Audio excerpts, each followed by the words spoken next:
ಜಿಲ್ಲಾಡಳಿತ, ಜಿಲ್ಲಾ ಪಂಚಾಯಿತಿ ಹಾಗೂ ಕನ್ನಡ ಮತ್ತು ಸಂಸ್ಕೃತಿ ಇಲಾಖೆ ಸಂಯುಕ್ತಾಶ್ರಯದಲ್ಲಿಂದು ಚಾಮರಾಜನಗರದ ಜಿಲ್ಲಾಡಳಿತ ಭವನದಲ್ಲಿ ಆಯೋಜಿಸಲಾಗಿದ್ದ ಶ್ರೀ ಭಗೀರಥ ಜಯಂತಿ ಕಾರ್ಯಕ್ರಮಕ್ಕೆ ಎಂಎಸ್ಐಎಲ್ ಅಧ್ಯಕ್ಷರು ಹಾಗೂ ಶಾಸಕರೂ ಆದ ಸಿ ಪುಟ್ಟರಂಗಶೆಟ್ಟಿ ಚಾಲನೆ ನೀಡಿದರು.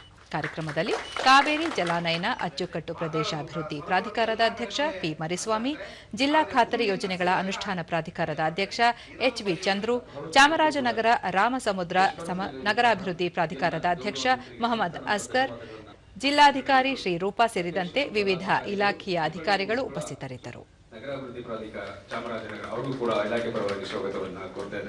ಈ ಕಾರ್ಯಕ್ರಮದಲ್ಲಿ ಮುಖ್ಯ ಭಾಷಣಕಾರರಾಗಿ ಆಗಮಿಸಿರುವಂತಹ ಸಮೂಹ ಸಂಪನ್ಮೂಲ ವ್ಯಕ್ತಿ ನಾಗವಳ್ಳಿ, ಹಾಗೆ ವಿವಿಧ ಕೋವಿನಿಂದ ಆಗಮಿಸಿರ್ತಕ್ಕಂಥ ಎಲ್ಲ ಯಜಮಾನಗಳೇ, ಹಾಗೆ ಭಗೀರಥ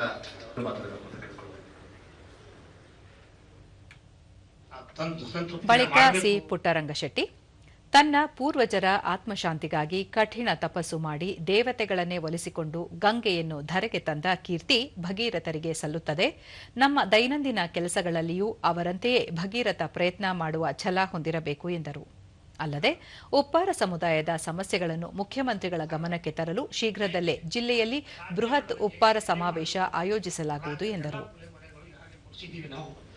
ಈಗಾಗಲೇ ಹೇಳಿದಾಗ ನಮ್ಮ ಕುಲಕ್ಷೇತ್ರ ಅಧ್ಯಕ್ಷನಾಗಿದೆ, ಸಂಬಂಧಪಟ್ಟ ತಗಡಿಗೆ ಕೂತಿದ್ದಾರೆ, ಯಾಕೆ ಕೊಟ್ಟಿದ್ದಾರೆ, ಯಾಕೆ ಕಾರಣ ಏನು, ಯಾವ ಕಾರಣದಾರ ಆಗಿದೆ ಹೇಳಿದಾಗ ಕುಲಕ್ಷೇತ್ರ ಎಲ್ಲವೂ ಆಗಿದೆ.